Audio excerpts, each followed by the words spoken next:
Okay, so we're going to look at our second session on sigma notation, get into a few more meteor questions. To start off with, a formula that you may already know, and if you don't, then by the end of this session, I'm hoping you'll be convinced that it'll be really useful to know it. If I add up all the integers, 1, 2, 3, 4, 5, 6, so on, up to n, what will be my total? Give your answer as a function of n. If you don't know the answer, if you don't know the formula, see if you can think about it, come up with maybe what you see as the pattern, or try and justify another way. If you do know the formula, then my question to you is, how can you justify it? What is the mathematical justification for the answer? So pause if you want to give that a go, please.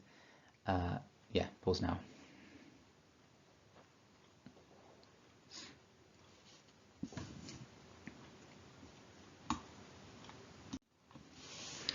Okay, so in this case, the formula is a very important one.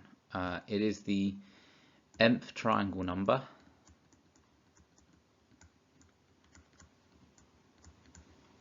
and the formula is n times n plus 1 over 2. Sorry if you do already know this and it seems obvious to you, but from past experience, if I recall correctly, I was surprised actually that some students didn't know this formula, and perhaps it just hasn't come up enough. This is the nth triangle number, and you can try it out. If I put in 5, for instance, I get 5 times 6 is 30, over 2 is 15, 1 plus 2 plus 3 plus 4 plus 5 is indeed 15. The justification for this, nice diagram we can draw. So if I diagrammatically try and illustrate what it looks like to add up the numbers 1, 2, 3, 4, so on, it might look like this. So imagine if we go back to sort of primary school counting, if you remember, you were probably asked to draw cookies or something and then add them up. So I'm going to add up 1, 2, 3, 4, so on, all the way up to, do I want to do a general case? Let's just do 4 for the moment.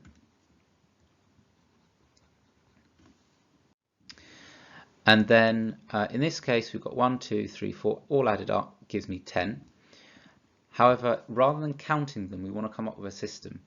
And if I just kind of copy and paste that image and give it a rotation of 180 degrees, I end up with the following, right?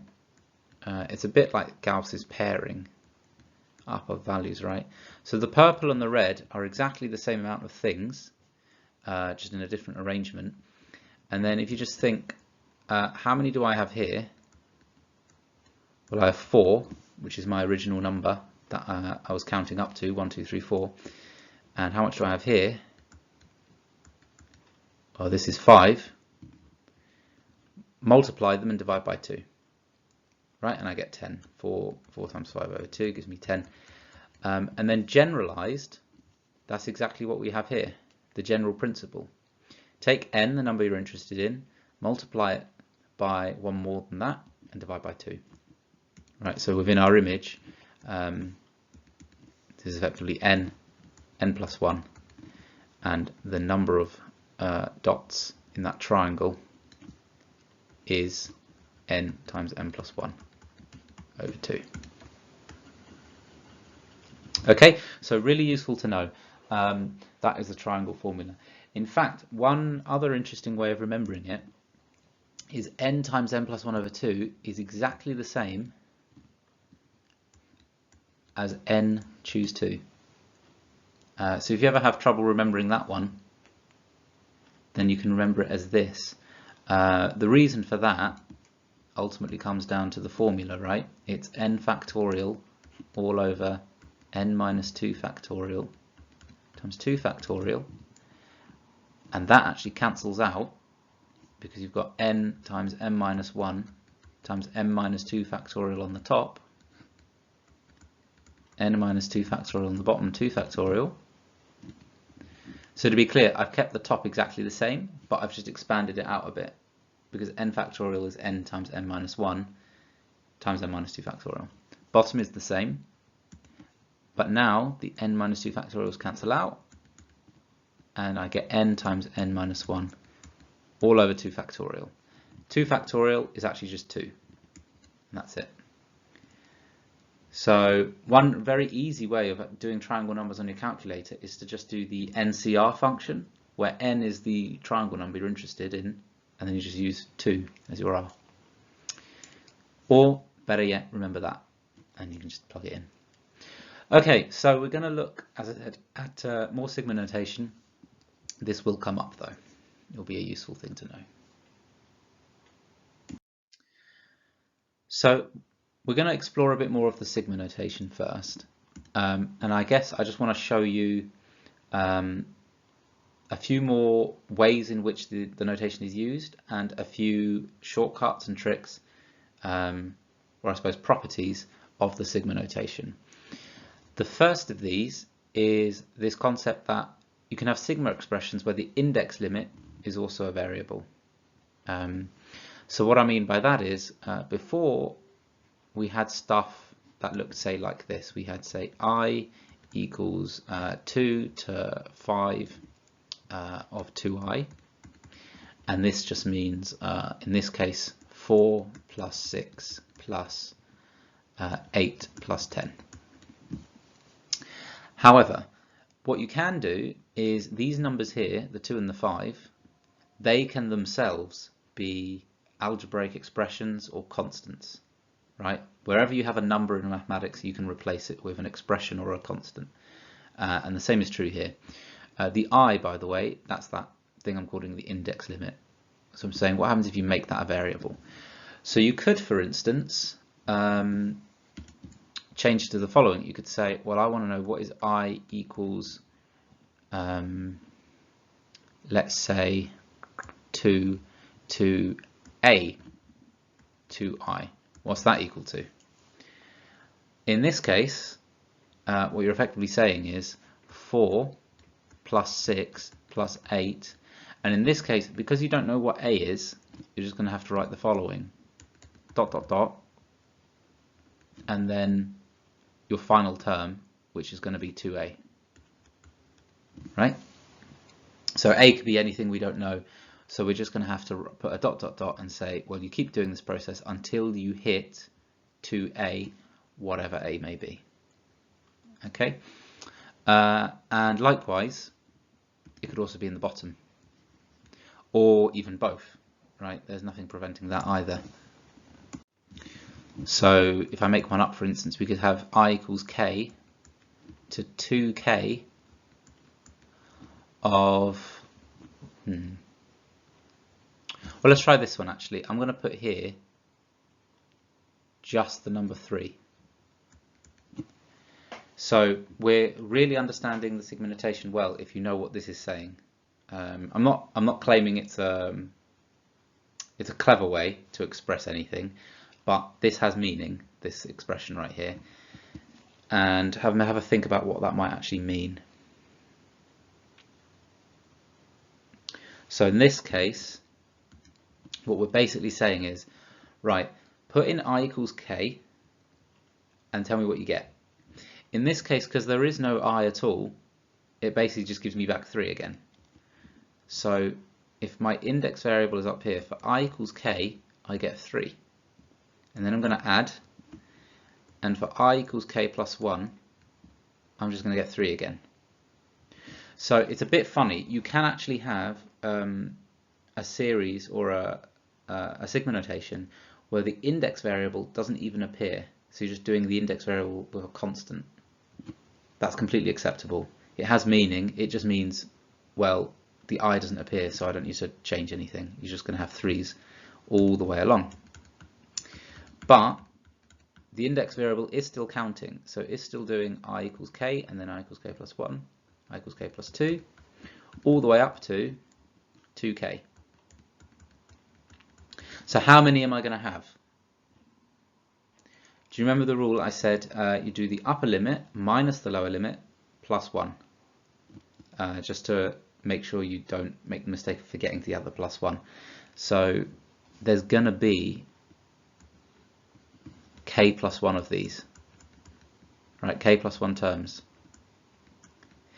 If I add 3 k plus 1 times, what do I end up with? K plus 1 times 3. 3 times k plus 1, in this case 3k plus 3. Okay, so I'm going to write it here one more time. This is the statement I'm making.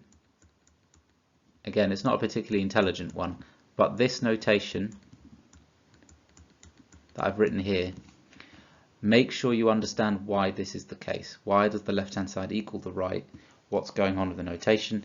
If you're unsure, just make sure you ask. And if that does make sense to you, then that's a good sign that you're on the way to understanding how this notation works. Okay, let's look at the next thing I want to talk about.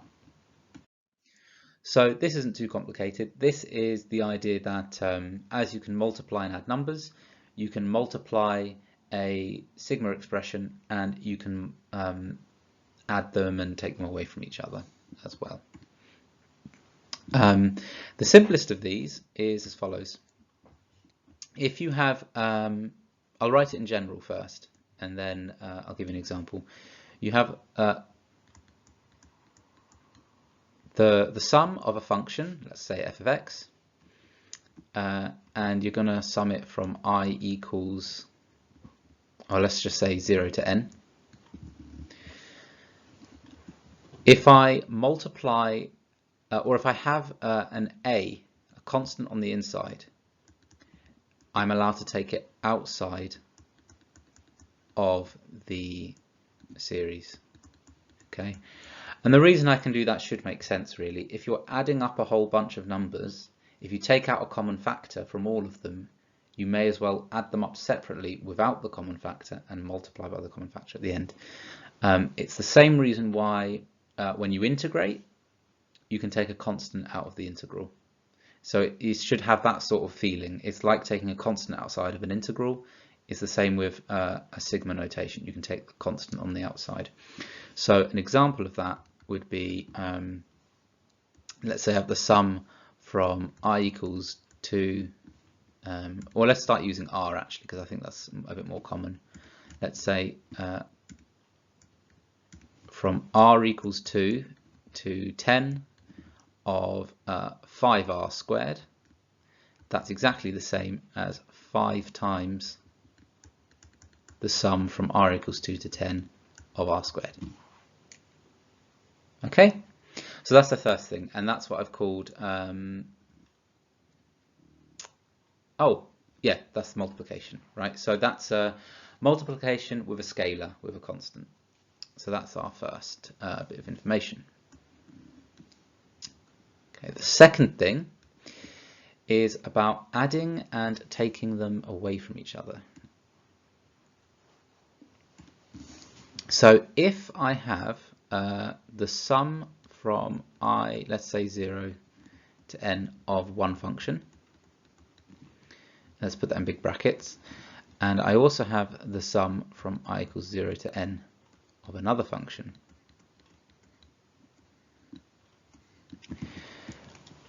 that is going to be, and hopefully this is intuitive, the same thing as finding the sum of these functions separately. So that sigma applies to the whole thing on the right. There is one important caveat to this though. You can only do this, or at least you can only do it this simply, if the index variables align, right? So for instance, if that was I equals 1 to n, and this other one is I equals 0 to n, then there's a mismatch. You're not adding up the same amount of things. So you can only directly apply this rule if they align. Let's give an example. For example, if I had the sum from r equals 4 to 8 of r and the sum of r equals 4 to 8 of r squared, that's the same as this. Okay, cool. Okay, and then just a couple of useful shortcuts that are going to come in handy. Shortcut 1 is something we actually just talked about a moment ago. It was when you use a sigma expression on a constant.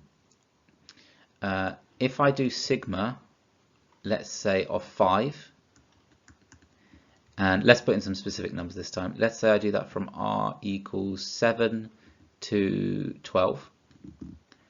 Do we know what that's equal to? This is effectively taking 5 plus 5 plus all the way up to 5, and you're doing it for r equals 7, r equals 8, all the way up to r equals 12. How many times am I doing it? I'm doing it 12 minus 7 plus 1 times, so 6 times.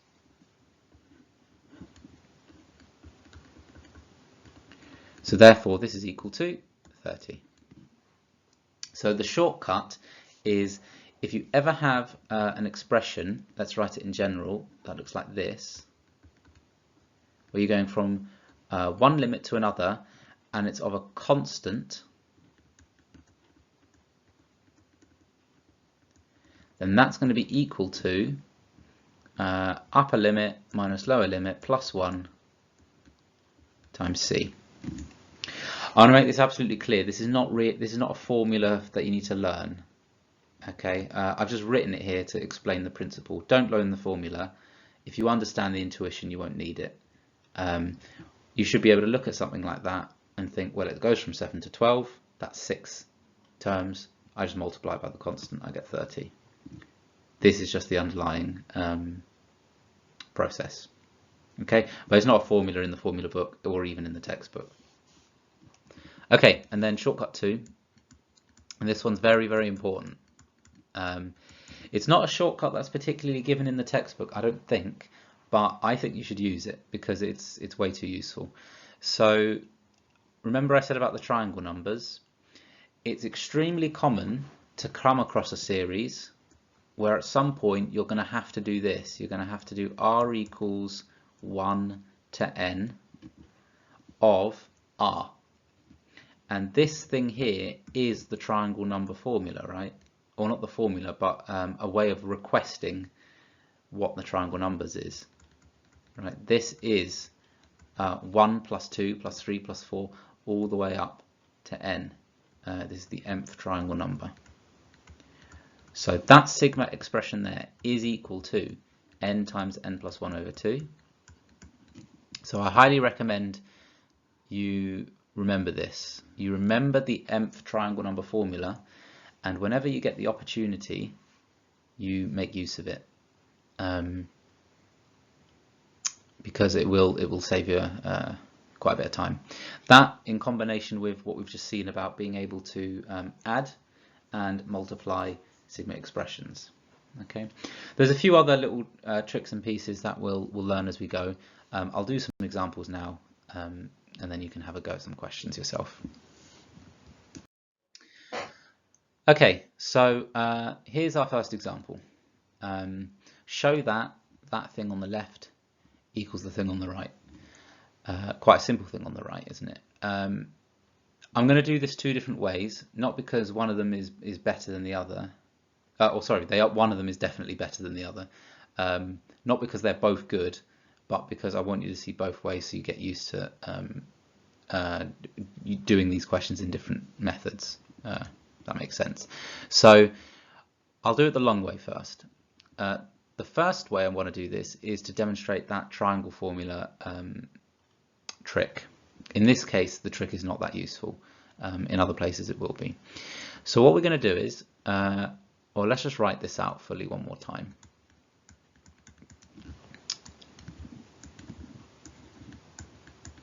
Okay. Now what I'm going to do is in this one, I'm going to take that 2 and put it outside, because we've just learned that we can do that. That's completely acceptable.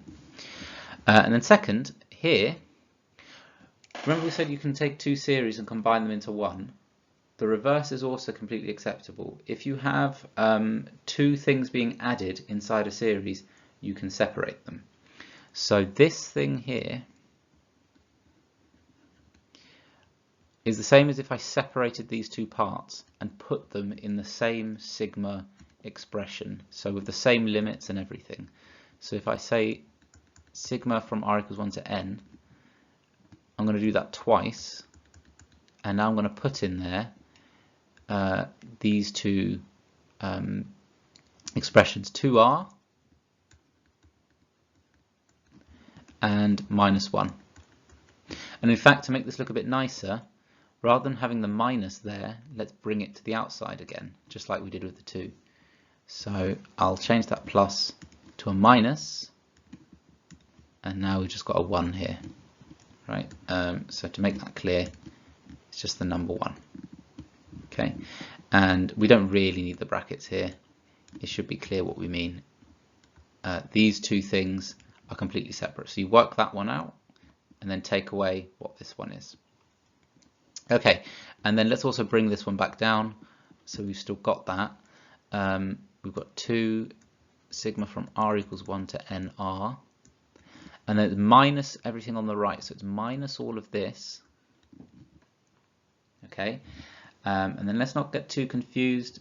Effectively, this is one term, one number. This is another number. So I'm going to do minus of that one, and then minus minus, so I get plus of this one to get rid of these brackets. So now it looks like this. Okay. So I've now got one number minus another number plus another number. Okay.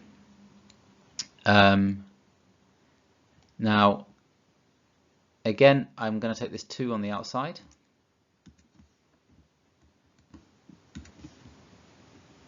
And we get this. And now we notice, oh, that cancels, that cancels. So all I'm left with is this. And what is that? It's summing up a constant. And how many times? N minus 1 plus 1 times. So it's n times 1. So this thing is just equal to n, right? It's literally 1 plus 1 plus 1, n times. It's equal to n. Okay, I've just realized that actually there isn't really any feasible way in which I could possibly use the worst way. As in, I can't really, it doesn't make sense for me to try and use the triangle number formula here. These terms, they do just immediately cancel. So it doesn't even, there is really just one way to do this. What you might find though is that you can speed up the cancellation a little bit. You don't have to necessarily make it as long-winded as what I did. As you get practice, you'll just be able to cancel these out very, very quickly. So for instance, you don't need to take the 2 on the outside in both cases. But I think it's useful for you to see me do things in a long-winded way so you can see all the various possibilities for how you can manipulate these sigma expressions. There are many different ways you can manipulate them, but there are a few wrong ways. So do ask if you're not sure, am I allowed to do this or am I not allowed to do this? Okay, and let's look at the next one, next example. Okay, so we've got some sigma expressions now where we have k's in them. Let's look at this first one. What is the sum from r equals 1 to k of 4 times minus 2 to the r? I think in this case we have just got one method. I would suggest let's look at what the first few values look like, get a pattern, and see if we can use arithmetic or geometric series. So when I put in 1, I get 4 times minus 2, it's minus 8. When I put in 2, I get 4 times minus 2 squared, that's 16. When I put in 3, 4 times minus 8, minus 32. Put in 4, 4 times minus 2 to the 4 gives me 4 times 16, 64. Okay, by now we can see the pattern. We are multiplying by minus 2 every time. So as a series where the commas are pluses, we'll just leave the minuses there, we're going to do that, and we're going to add up how many of them? K. So we're going to add up K lots of these numbers, where the first one is -8, and we're multiplying by -2 each time. So as a geometric series, what we've effectively got is A equals -8, that's the first term, R equals -2, that's the ratio, and N, which is the number of terms, is equal to K. And then let's use the formula, which is A 1 minus R to the N all over 1 minus R. In this case, that's -8 times 1 minus -2 to the K all over 1 minus, I've got to be careful of our minuses here, -2. So that gives us the expression -8 over 3 times 1 minus -2 to the K. Okay, so that's the first one done. Let's just make some space here.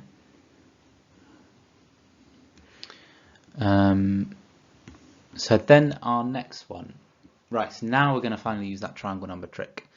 What we could do is we could use the same thing we did here and write out the first few terms. In this case, it would be an arithmetic series, and we'd find the A, we would find the D, our N would be K, and then that would be it. We would then find, using the formula, we would find the answer. I'm going to propose a different way, which you can use to shortcut this.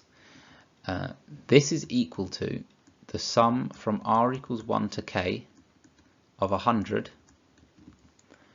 and then minus 2, the sum from R equals 1 to K of R.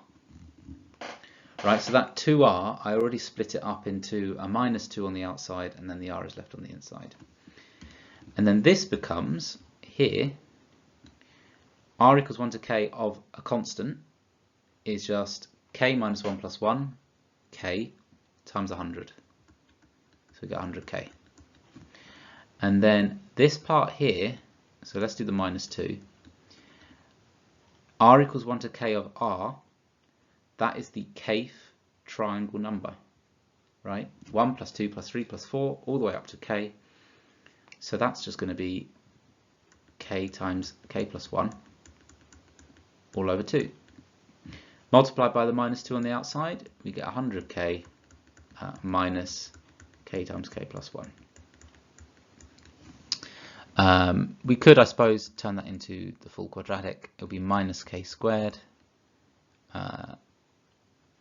and then minus K, but with the 100K, that makes it 99K. Okay, and that's it. That's a nice little shortcut, isn't it? The alternative would have been, you know, as I said, plug in the numbers, see what the sequence is. If you had done that, we would have got an A, first term for this sequence would be 98. The D, so how much is it increasing each time?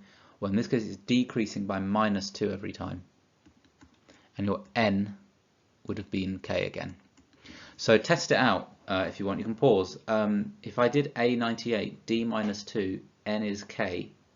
If you put that into the arithmetic series formula, N over 2 times 2A plus N minus 1D, you should get this again. But I think this way's faster. Okay, and then let's look at our final one.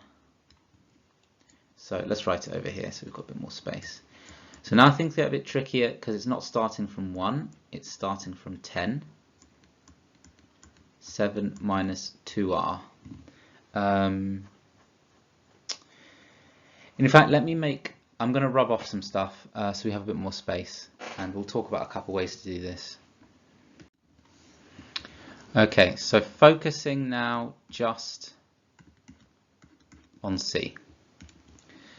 The sum from r equals 10 to k of 7 minus 2r.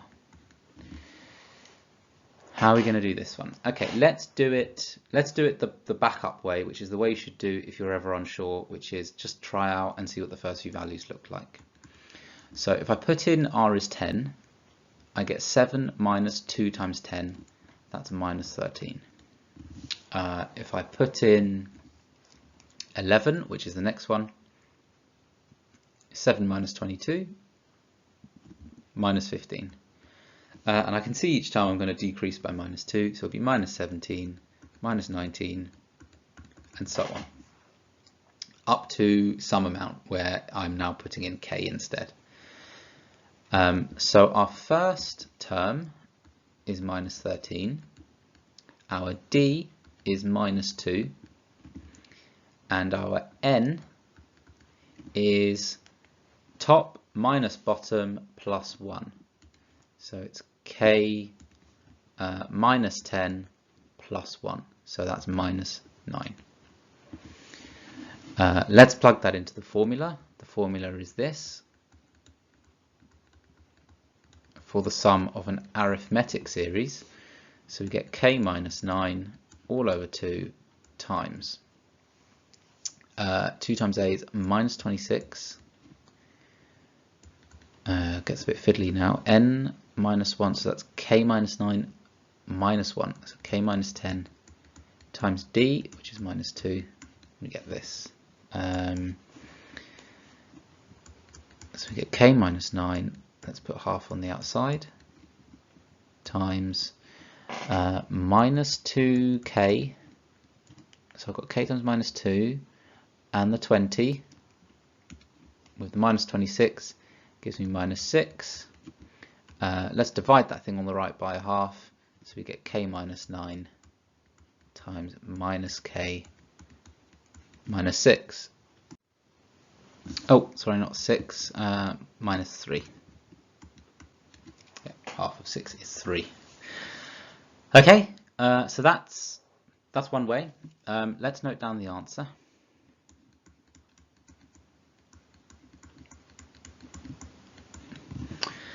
The other way is, what we could do is think of the alternate version of the series sum formula. So remember n over 2 times 2a plus n minus 1d. If you remember how we derived it, if we think back a few sessions, this actually came from the fact that it's equal to a plus n minus 1d, right? And this thing, a, is the first term, and this thing here, a plus n minus 1d, that's the last term, right? Remember the nth term of an arithmetic series is a plus n minus 1d. And that one way of remembering this is just as n over 2 times a plus l.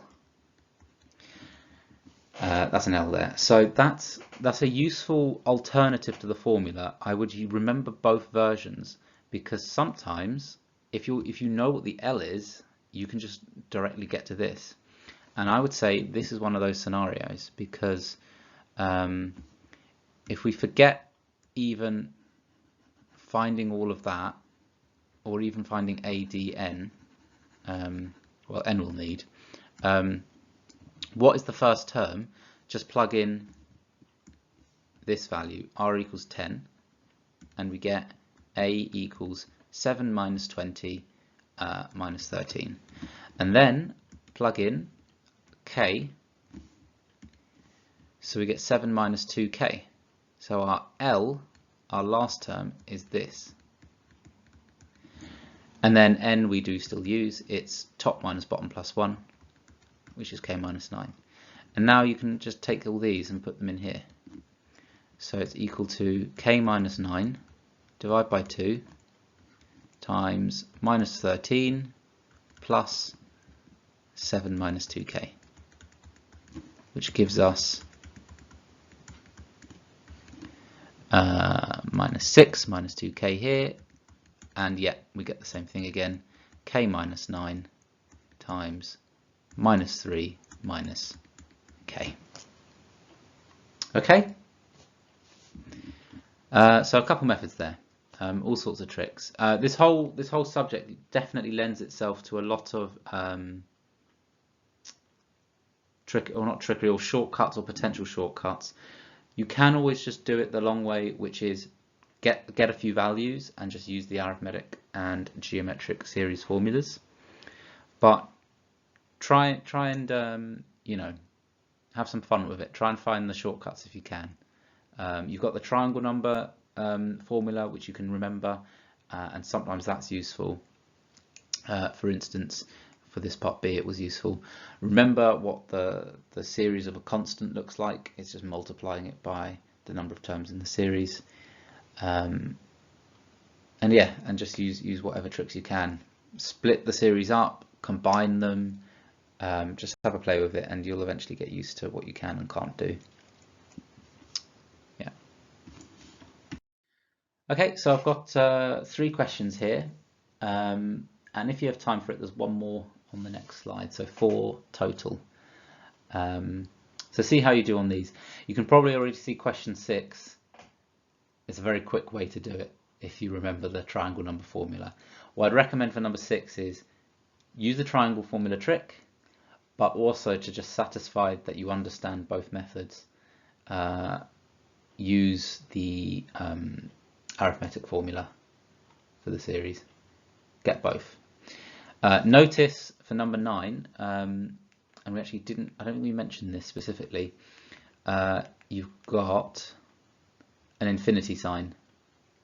So all that means is you're going to have to use your formula for the sum to infinity, which we learned about before, right? A over 1 minus r. So that's all that's saying, is convert this into a series, geometric series, find the sum to infinity. Okay, so give those 3 a go. You can pause the video now.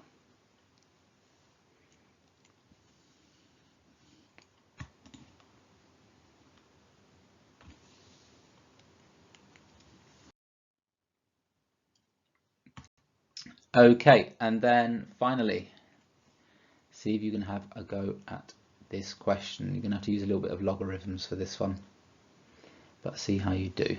Let me know if you need any help. And pause the video now.